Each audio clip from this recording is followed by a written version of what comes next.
Hospital Secunderabad సుఖీభవకు తిరిగి స్వాగతం. క్యాన్సర్లు పూర్తిగా ముదిరిపోయే వరకు బయటపడవనేది ఒకప్పటి మాట. నిజానికి ఏ జబ్బు కూడా ఉన్నట్టుండి వచ్చి పడదు.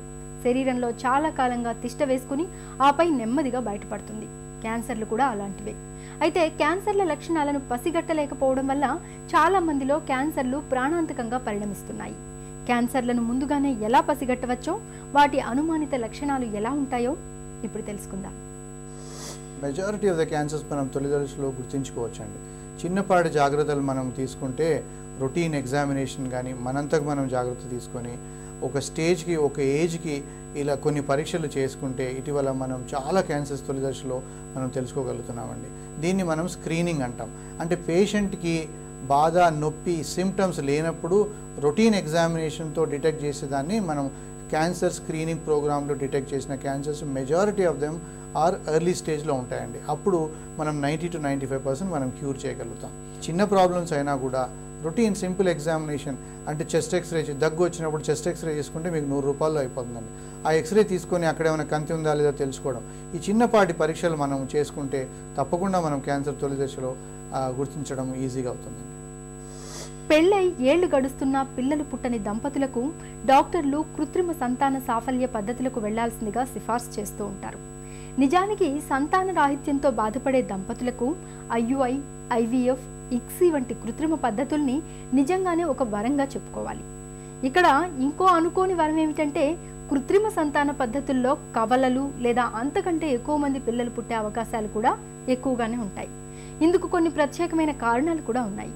కృత్రిమ సంతాన సాఫల్య పద్ధతుల్లో కవలలు పుట్టే అవకాశాలు ఎందుకు ఎక్కువో డాక్టర్ని అడిగి ఇప్పుడు తెలుసుకుందాం.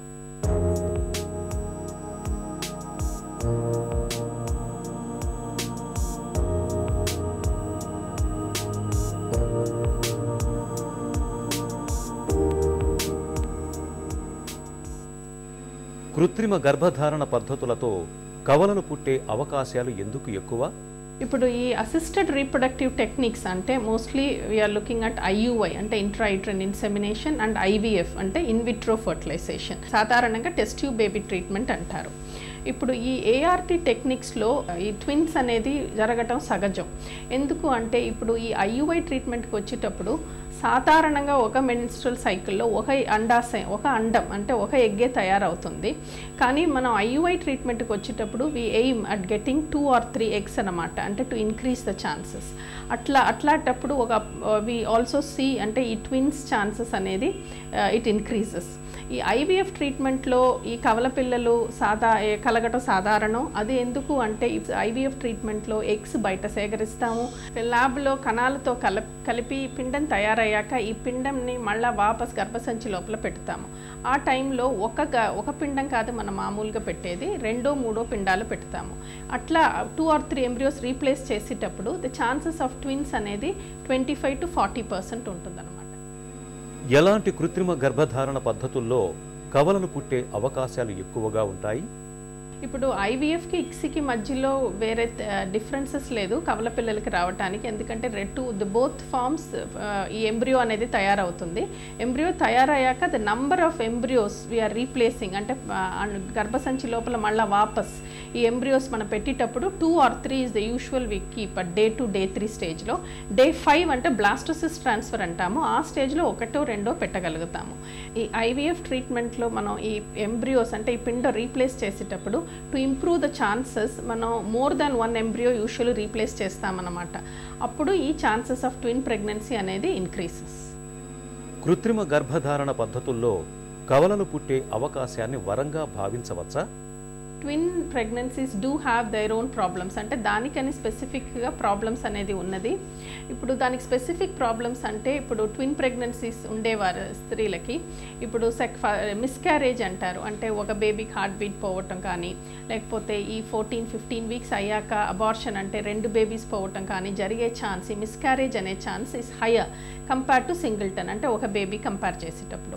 ఇంకో ముఖ్య రిస్క్ ఈ ట్విన్ ప్రెగ్నెన్సీ అంటే కవల పిల్లలకి ఏంటి అంటే ప్రీటర్మ్ లేబర్. అంటే యూజువల్గా 40 వీక్స్ అంటాము ఈ ప్రెగ్నెన్సీ డ్యూరేషన్ని. కానీ ట్విన్ ప్రెగ్నెన్సీలో ఏమవుతుందంటే any time from 26 weeks they get in to early labour. అంటే పెయిన్స్ అనేది లేబర్ పెయిన్స్ అనేది ఎర్లీగా వస్తుంది. అప్పుడు the babies are delivered preterm.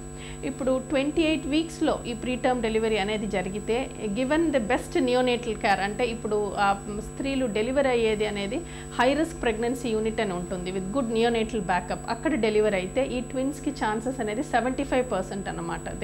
So still it's only 75%. కానీ 28 వీక్స్ నుంచి అప్వర్డ్ అంటే 34 వీక్స్ రీచ్ అయ్యేటప్పుడు usually we get good outcome. So preterm babies అనేది they have their own problems, అంటే ఇట్ ఈస్ జస్ట్ నాట్ ఆ పీరియడ్ ఇనిషియల్ 2-3 వీక్స్ ఇంక్యుబేటర్లో ఉండే ఆ ప్రాబ్లమ్స్ మాత్రం కాదు. What we are looking at is long term problems, అంటే రెస్పిరేటరీ ప్రాబ్లమ్స్ కానీ గ్రోత్ ప్రాబ్లమ్స్ కానీ ఈ ట్విన్స్ ప్రీటర్మ్గా డెలివరీ అయ్యే వాళ్ళకి ఎక్కువ ఉంటుందన్నమాట. సో సింగిల్టన్ బేబీకే బెస్ట్ అవుట్కమ్ అనేది ఉంటుంది. Twin pregnancies any day are at higher risk singleton ప్రెగ్నెన్సీస్కి కంపేర్ చేసేటప్పుడు. But it is a thing what we face as a balance of getting a success and getting the twin pregnancies. కృత్రిమ గర్భధారణ పద్ధతులతో వచ్చే కవలల గర్భాన్ని ఎలా కాపాడుకోవాలి? ఇప్పుడు ఈ ట్విన్ ప్రెగ్నెన్సీస్కి ప్రత్యేక ఉండే ఈ ప్రాబ్లమ్స్ వల్ల, అంటే ఈ మిస్క్యారేజ్ ప్రాబ్లం ఎర్లీ అంటే లెస్ దాన్ 12 వీక్స్ లేదు ఆ తర్వాత ఉండే మిస్క్యారేజ్ రిస్క్ రెడ్యూస్ చేయాలి అంటే it is important to have the treatment, అంటే to have the antenatal care in high risk pregnancy unit అంటారు. It's very important to have the antenatal care there, అంటే pregnancy care there. ఇంకోటి ఏంటంటే infection రాకుండా ఉండటానికి treatment తీసుకోవాలి. ఇప్పుడు ఈ సర్వైకల్ లెంత్ అంటే గర్భసంచి మూతిని మెషర్మెంట్స్ ఈ స్కాన్ ద్వారా చేసి, ఇఫ్ ఆ స్కాన్ మెషర్మెంట్స్ అనేది ఇప్పుడు గర్భసంచి మూతి అనేది చిన్నగా ఉంటే సర్వైకల్ ఎన్సర్క్లాజ్ అని చేస్తారు. ఇట్ ఈస్ నాట్ ఇండికేటెడ్, అంటే అందరికీ ఇది అవసరం ఉంటుంది అని కాదు, కానీ ట్విన్ ప్రెగ్నెన్సీస్ ఉండేటప్పుడు ఒక చిన్న percentage of patients might need it. That is another thing to take care of. ఇంకోటి ఏమో ఈ ప్రీటర్మ్ లేబర్ అంటాము. So it is important to ఏంటంటే ఈ పేషెంట్స్ని క్లోజ్గా మానిటర్ చేయాలి. ఇంకోటి గ్రోత్ ప్రాబ్లమ్స్ అంటారు. ఇప్పుడు 2 ట్విన్స్ ఉండేటప్పుడు ఏమవుతుందంటే ఒకప్పుడు ఈ బ్లడ్ సప్లై అనేది ఈ ప్లసెంటాలో దే కెన్ హ్యావ్ ఇంటర్చేంజ్ అనమాట. అప్పుడు growth problems can arise. So scans అనేది ఈ ట్విన్ ప్రెగ్నెన్సీస్కి very very closely we have to monitor so that any problems, ఇప్పుడు గ్రోత్ ప్రాబ్లమ్స్ కానీ ప్రీటర్మ్ లేబర్ కానీ లేకపోతే వేరే ఏమన్నా ప్రాబ్లమ్స్ వచ్చేటప్పుడు హై రిస్క్ ప్రెగ్నెన్సీ యూనిట్లో ఉంటే కనుక they can be picked up early, అంటే ఎర్లీ స్టేజెస్లో పికప్ చేసి we will be able to help the patients as much as possible. కానీ ఈ ట్విన్ ప్రెగ్నెన్సీస్ వచ్చేటప్పుడు it is very very important that high risk obstetric యూనిట్లో care తీసుకోవాలి. ఇంకోటి neonatal facilities, అంటే బేబీ పుట్టాక ఇంక్యుబేటర్లో పెట్టుకునే ఆ ఫెసిలిటీస్ ఉండే ఆ జాగాలో మాత్రమే ఉంటే, even in case of preterm labour అంటే డెలివరీకి డేట్ ముందు డెలివరీ అయినా ఆ బేబీకి అవుట్కమ్ అనేది బెస్ట్గా ఉంటుంది. These are the things we have to take care of. కవలల కోసం దంపతులు కృత్రిమ గర్భధారణ పద్ధతుల్ని ఆశ్రయించవచ్చా? ఐవీఎఫ్ ద్వారంగా సింగిల్టన్ బేబీ, ఐవీఎఫ్ కానీ ఫర్టిలిటీ ట్రీట్మెంట్ ద్వారా కానీ సింగిల్టన్ అంటే ఒక బేబీ వచ్చే అవకాశం ఉండేదే would give the best outcome. So twin pregnancies రావాలనుకుని ట్రీట్మెంట్కి వచ్చేది అనేది it's not a good idea. కృత్రిమ సంతాన సాఫల్యత పద్ధతుల్లో కవలలు లేదా అంతకంటే ఎక్కువ మంది పిల్లలు పుట్టే అవకాశాలు ఎందుకు ఎక్కువగా ఉంటాయో, అలా వచ్చే కవలల గర్భాన్ని కాపాడుకునేందుకు ఏం చేయాలో, ఎలాంటి జాగ్రత్తలు తీసుకోవాలో తెలుసుకున్నాం కదా.